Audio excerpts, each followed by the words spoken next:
sur la chaîne de podcast de Shy Podcaster, le podcasteur timide. Et bienvenue dans le 3e épisode de ma série Mon Australie, où je retrace mon année que j'ai vécue en Australie et qui a changé ma vie. Dans l'épisode d'aujourd'hui, je vais vous parler du premier road trip solo que j'ai fait sur la côte est de l'Australie, et ce après avoir passé 3 mois à Sydney.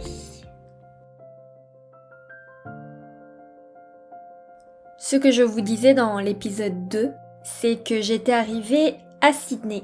Donc j'étais chez ma tante au début, puis j'ai trouvé une coloc en plein centre de Sydney avec des colocataires de toutes les nationalités, anglophones. C'était génial, j'ai adoré, j'ai eu ma première expérience professionnelle aussi. Donc je travaillais dans les cafés, je servais des cafés, j'ai aussi assisté un barista en fait qui avait sa propre camionnette. C'était un premier boulot un peu bizarre, je pourrais vous en parler dans un épisode spécial Storytime. Et j'étais bien payée pour 2 heures, genre ils me payaient $100. Mais bon, passons. Donc je vivais dans un immeuble, dans un duplex. Bon ok, on était 8, mais on avait un gym, une piscine, un sauna, un jacuzzi, tout inclus dans l'immeuble. Et j'ai vraiment kiffé ma vie à Sydney, je faisais la fête tout le temps, tous les soirs. Mes amis étaient surtout des Français parce que bon, c'est plus facile de se connecter on va dire. Et voilà, donc on avait beaucoup de points communs. Puis l'hiver est arrivé en mai, il y a un festival qui s'appelle le Vivid qui se produit tous les ans vers la même période. Donc c'est un spectacle de lumière et tout ça, c'est génial. Donc après ce festival, en fait, il faisait tellement froid, j'avais un bonnet, une écharpe et tout ça. Et comme tout le monde, je suis partie pour le nord et j'ai décidé de faire la côte est en road trip. Donc pourquoi partir ? Bah déjà, raison numéro 1, fuir le froid. J'étais pas venue pour souffrir, j'étais venue pour avoir du soleil toute l'année, c'était mon année sabbatique.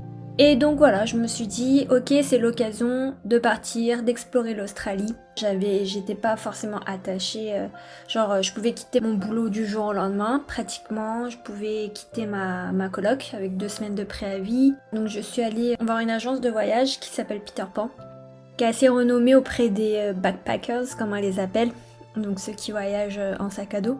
Je suis allée, j'ai dit mon budget, j'ai dit ce que je voulais faire. Donc en gros, je voulais faire la côte est jusqu'à Cairns. Donc Cairns, c'est la dernière ville de la côte est, tout au nord, proche de la barrière de corail. Et c'est une ville balnéaire. Donc ce que j'ai fait, j'ai dit que j'avais $2000 à dépenser.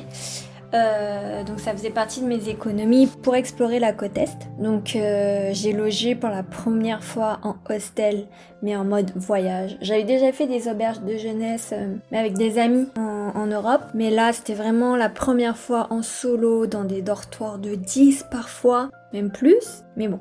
La moyenne c'était entre 8 et 10 je dirais. Les hostels les moins chers parce qu'il fallait que je tienne mon budget, en dortoir, pas d'intimité, avec beaucoup de jeunes qui font la fête et qui respectent pas forcément ton intimité justement et puis ta tranquillité surtout. Souvent j'étais dans des parties hostels, donc des auberges où tu fais la fête, mais c'était cool quoi, c'est parce que j'étais vraiment dans cette ambiance de je vais profiter de la vie, je profite du voyage mais à petit prix. Après à petit prix, t'as tous les jeunes qui ont pas d'argent aussi, puis qui sont juste là pour des vacances, sans leurs parents pour la première fois. Il y en avait beaucoup entre 18 et 20 ans, ou 22 ans. Moi, j'avais 26 ans à l'époque. Et déjà, en fait, pendant la coloc, le fait que je dorme avec 3 autres personnes dans ma chambre, parce qu'on était 4 par chambre, on avait des lits superposés. Donc déjà, j'avais appris à gérer mon intimité, c'est-à-dire ne pas en avoir, ou alors mettre un petit rideau à son lit, ou voilà. En tout cas, organiser ces moments perso. Et bon, moi je travaillais un peu en décalé parce que mes horaires c'était souvent de 18h à 23h. Parfois c'était l'après-midi. Donc j'avais toute la matinée pour moi. J'allais au sport, au spa, je faisais mes affaires, c'était cool. Pendant le road trip, j'ai rencontré des gens de tous les âges, de tous les horizons. Ça, c'était vraiment cool. Et en fait, le road trip que j'ai fait, je l'ai fait en bus. Donc j'avais un pass qui me permettait de prendre en illimité des shuttles. Et en fait, je pouvais aller du sud au nord. Donc je pouvais faire tous les stops tant que j'allais vers le nord, en illimité. Et donc je m'arrêtais à chaque point où il y avait quelque chose à faire. Donc là, j'ai fait tellement de choses. Et en fait, souvent, tu retrouves les mêmes personnes parce qu'ils font à peu près le même trip que toi. En tout cas, les mêmes stops. Et après, plus ou moins sur les mêmes activités. Donc j'ai fait Fraser Island, j'ai fait du camping là-bas, on était dans des 4x4. C'était un peu une île avec un désert. On a entendu des coyotes, je crois qu'on a vu un de loin. Mais c'était vraiment sympa. D'ailleurs, on y avait rencontré une famille qui faisait un tour du monde. Ils étaient arrivés en Australie et après, je crois qu'ils venaient d'Asie. Et c'était vraiment inspirant de les voir. Puis les petits qui découvraient tout à un niveau d'enfant en fait. Donc c'est vraiment cool. Et j'ai fait aussi les Whitsundays. C'est des îles très réputées pour leur beauté. J'ai fait un party boat là-bas, donc c'était la fête. Je crois que ça a duré 3 jours. Et on a fait des soirées mousse dans la piscine du ponton. On a fait du snorkeling, on est allé sur les îles, c'était magnifique. J'ai vu la barrière de corail de tous les côtés. J'ai fait un tour en hélicoptère pour voir, c'était magnifique. J'ai fait de la plongée là-bas. J'ai fait un saut en parachute à Mission Beach et donc j'avais vu sur la barrière de corail aussi. J'ai atterri sur la plage. Ça, c'était magnifique. C'était dans ma to-do list. Ce voyage, il m'a permis de suivre mes objectifs, de sortir de ma zone de confort. Tout ça, pour moi, c'était la première fois que je voyageais toute seule et à m'arrêter dans chaque point de parler à des gens que je connaissais pas, parce que moi je suis timide à la base. N'oubliez pas d'où vient mon nom. Ouais, ça m'a vraiment poussée à sortir de ma zone de confort parce que on était tous seuls. En fait, je veux dire, c'était que des voyageurs qui étaient venus seuls, soit c'était après leurs études, soit c'était après leur bac, ou en tout cas le lycée, selon le pays d'où ils venaient. L'appellation était un peu différente, mais c'était en gros une année de césure avant d'aller à la fac. Donc souvent, eux, ils se lâchaient de fou. Moi, j'étais contente d'être un peu plus âgée, un peu plus mature, parce que je pense que j'avais la tête sur les épaules, je faisais pas non plus des bêtises, enfin, je me contrôlais, quoi. J'arrivais à avoir du fun, je m'amusais, mais je faisais pas n'importe quoi non plus. Je me sentais, encore une fois, libérée, libre de pouvoir faire tout ce que je voulais, mais aussi j'arrivais à avoir mes limites, savoir moi quels sont mes principes, quelles sont mes valeurs dans la vie, quelle route en fait je veux tenir et quelle philosophie en fait je veux garder, la philosophie de la vie. Et comme je l'avais dit à ma mère, ça m'a vraiment appris la vie, ce voyage, c'était l'école de la vie. En fait, tout ce que je voyais à la télé, vous voyez toujours dans les séries américaines les héros qui font des trucs de fou.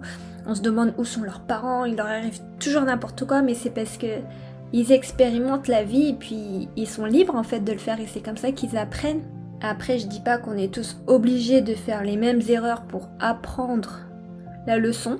Il y en a qui, ça leur suffit de voir les erreurs des autres pour pas reproduire, mais parfois il y en a qui ont besoin d'expérimenter cet apprentissage de la vie que tu peux juste expérimenter. C'est comme un bébé qui apprendrait à marcher. Tu peux lui expliquer, il faut que tu mettes un pied devant l'autre, enfin, tu peux expliquer la théorie, le concept, mais il apprendra que quand il va se lever, qu'il va mettre un pied devant l'autre, qu'il va tomber, qu'il va se relever. Donc c'était un petit peu ça pour moi, ce cheminement un peu initiatique. Après je l'ai fait tard, je le sais, parce que on va dire 70% des gens que je rencontrais étaient plus jeunes que moi. Et voilà, moi j'avais 26 ans, j'étais assez avancée dans l'âge, donc encore plus aujourd'hui. En fait, il est jamais trop tard. J'ai aussi rencontré plus tard dans mon périple un homme, je sais plus quel âge il avait, mais autour de la soixantaine. Et il faisait le tour de l'Australie en moto. Et ça aussi, c'est admirable et c'est ouf, quoi. J'ai vraiment rencontré des gens de tous les âges, de tous les horizons, de n'importe quel métier, de tous les pays. Et ça ouvre tellement l'esprit. En fait, tu te dis, les autres sont comme toi, mais c'est juste que ils ont une histoire différente, ils ont une perspective différente, due à leur éducation, due à leur environnement, due au système dans lequel ils étaient, selon le gouvernement, je veux dire. Et au final, on était tous là, dans cet hostel, ou dans cette île, dans cette activité. On rigole, on apprend à se connaître, et on est tous pareils, on est juste sur du partage.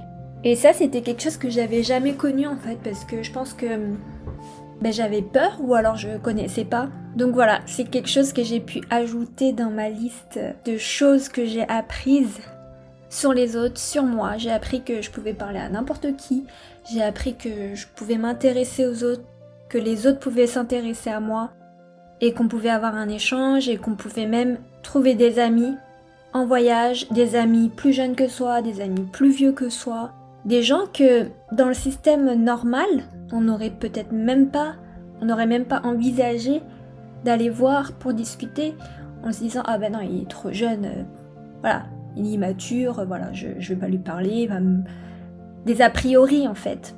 Et en fait quand tu voyages, tu dépasses tous ces a priori parce que ces gens ils sont là, tu les vois, tu les côtoies et t'as des points communs, c'est sûr. Et puis même si t'as pas de points communs, t'as des choses à partager et à échanger. C'est ça qui est génial en fait. Et ça c'était, on va dire, l'une des plus belles choses que j'ai pu expérimenter lors de mon voyage. Donc d'autant plus pendant ce road trip, parce que tous les jours je rencontrais quelqu'un de nouveau, tous les jours j'apprenais à le connaître. Et en fonction des affinités, comme je disais, on peut garder contact, après on peut se revoir plus tard, dans le trip. Et puis se donner rendez-vous et puis se dire on va faire telle activité ensemble. Ou au contraire, voilà, passer un bon moment sur le coup, puis voilà, next. Donc ça c'est cool parce que imaginons, vous allez travailler, vous rencontrez quelqu'un qui, il vous saoule en fait, vous êtes obligé de le voir tous les jours. Après c'est un environnement différent bien sûr, on peut rester professionnel et travailler avec quelqu'un avec qui on sait qu'on va pas être amis. L'avantage du voyage c'est si t'aimes pas la personne, t'as pas à rester avec. Et ça a pas de prix. Mon deuxième objectif lors de ce trip, c'est aussi d'éviter les Français. Bon, pourquoi? Pas parce que je les aime pas, parce que je suis moi-même française, mais pour éviter de parler français au maximum et de pratiquer mon anglais. Parce qu'en fait, quand tu rencontres un Français, déjà quand tu rencontres quelqu'un en général, tu vas dire bonjour, tu vas te présenter, tu vas dire comment tu t'appelles, et la question qui vient presque tout de suite, c'est d'où tu viens.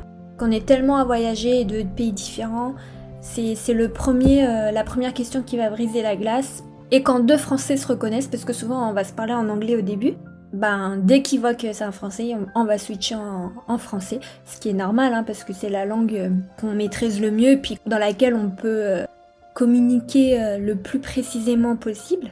Mais il faut pas oublier que souvent, quand on est français et qu'on va en Australie, c'est pour pratiquer notre anglais, mais si on reste qu'avec des Français, on pratique pas l'anglais. Et voilà, après, faut savoir ses priorités, mais moi, c'était vraiment priorité numéro 2, je dirais, parce que la numéro 1, c'était de m'évader, de sortir de ma zone de confort.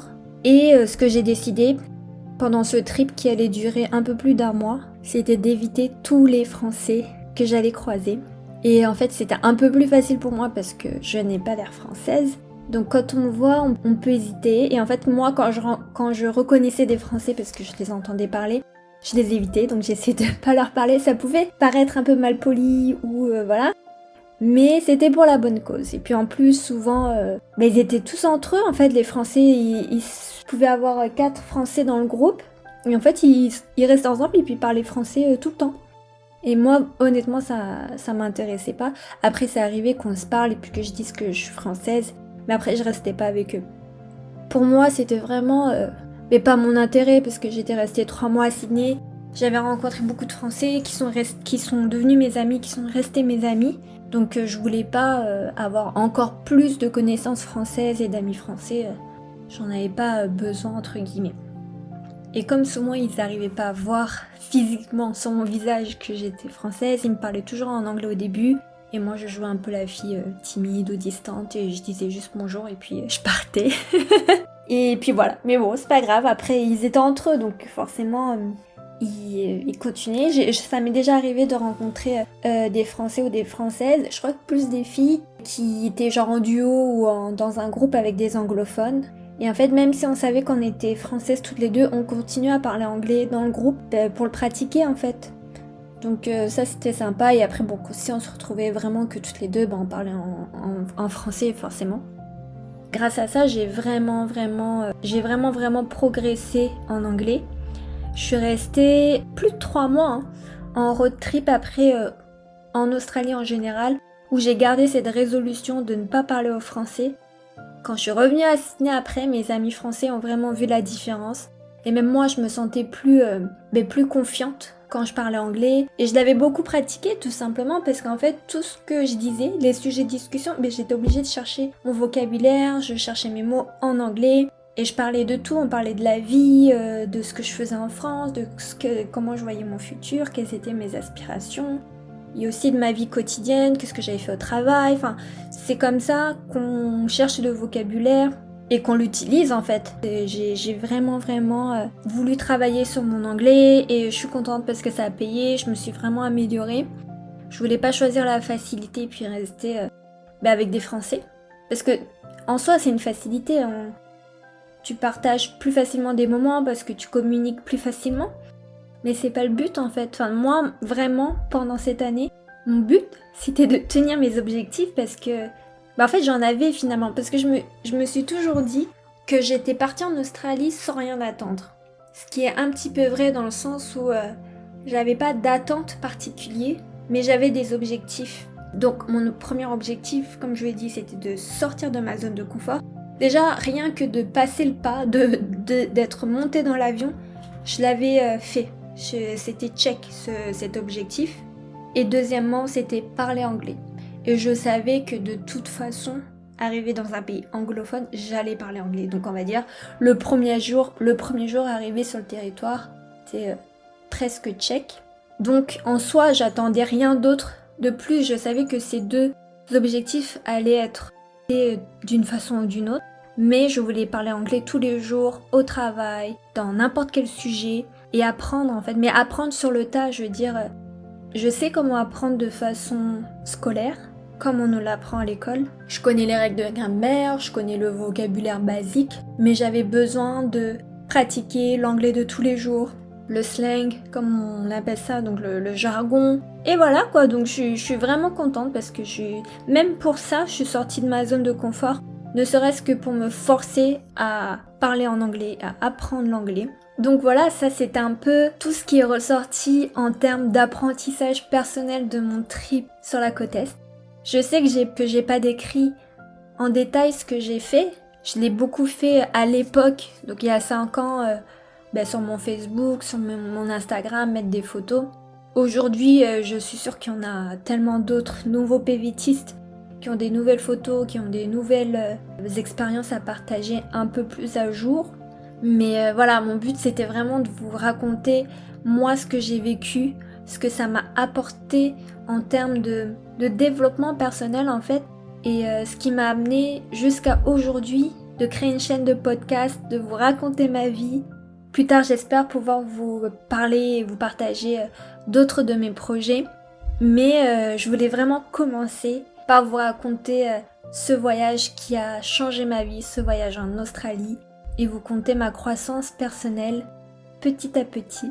Donc à ce moment-là, j'étais moins timide, j'étais beaucoup plus ouverte à la rencontre, tout le monde pouvait venir me parler, je pouvais aller voir n'importe qui lui parler en anglais, en français. Voilà quoi, j'ai kiffé en fait, et j'ai fait tellement d'activités en fait qui... sauter en parachute, ça aussi je suis sortie de ma zone de confort. Et là encore, j'ai connu un nouveau sentiment que j'avais jamais connu de ma vie. C'est un sentiment et une sensation que j'avais jamais connue dans ma vie, dans le sens où je suis déjà tombée. J'ai jamais volé, j'étais jamais dans les airs. Mais là, c'était une sensation. Le saut en parachute, tu sautes, tu tombes dans le vide. Bon, déjà avant, tu vois les autres tomber, tu te dis oh mince, je vais mourir. En fait, non, tu tombes, mais ça dure.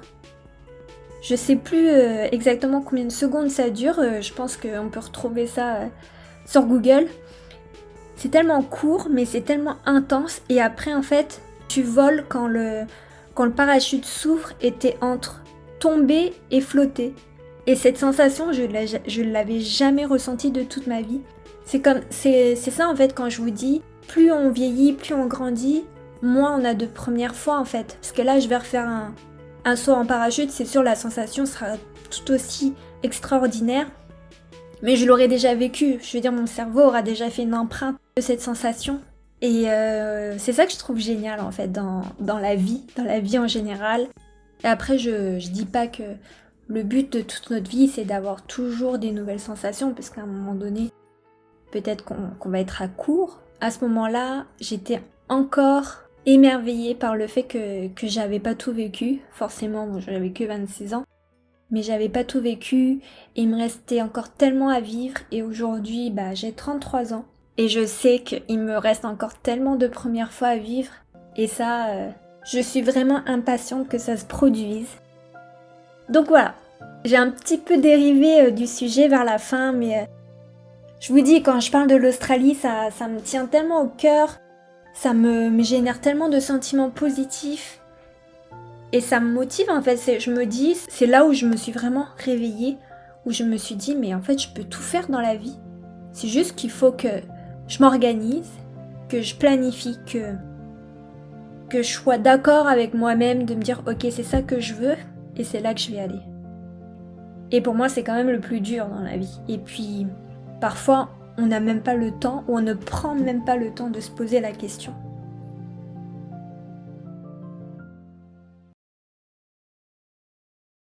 Donc voilà, c'était la fin de l'épisode 3. J'espère que vous ne vous êtes pas trop ennuyés. Et j'espère que vous serez là pour l'épisode 4 qui sortira dimanche prochain. Merci à tous. Bye bye.